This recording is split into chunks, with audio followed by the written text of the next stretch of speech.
Critical developmental windows. Why early experience matters more than we think. Parents are often told that children are resilient or that they can always catch up later.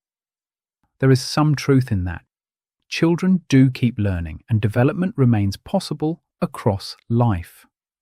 But early childhood is not just a gentle beginning.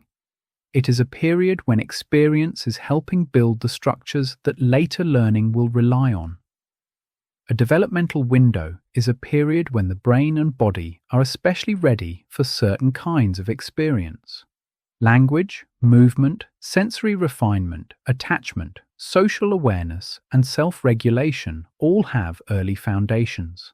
For each aspect of development, specific windows have been identified. The window does not mean learning stops later once that period is over. However, the early period carries more weight. For example, the developmental science literature demonstrates robust effectiveness of the window for executive function growth between ages 3 and 5. So when tasks that demand self-monitoring and flexible problem-solving are embedded in early learning planning, children demonstrate measurable gains in self-regulation that persist into the formative school years.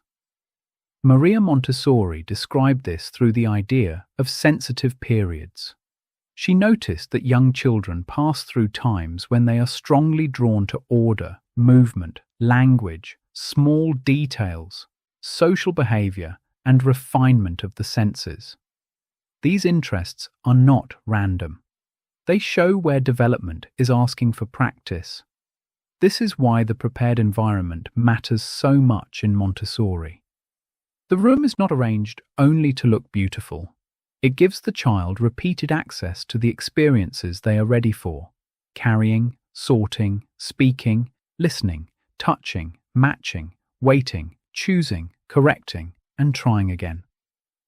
Modern developmental science uses different language, but it points in a similar direction. Early experiences help shape brain architecture, responsive relationships, movement, language, sleep, nutrition, repetition, and manageable challenge all contribute to the way developing systems organize themselves. This does not mean every early experience has to be perfect. Children do not need constant teaching or adult management. What helps most is repeated ordinary experience that is reliable enough, being spoken with, being responded to, having time to move, using their hands, joining real tasks, and returning to things again. At home, this can be very simple. Keep some routines predictable. Let children help with real tasks. Speak clearly and often. Give time for movement and outdoor play. Reduce unnecessary noise where possible. Allow repetition when a child returns to the same work, even when it feels slow to the adult. Early childhood deserves this attention because the child is doing work that cannot always be seen from the outside. They are building movement, language, trust, attention, self-control, and a sense of how the world works. The full article explains the science in more detail. In the video, the important point is that early experience matters because it becomes part of the child's foundation.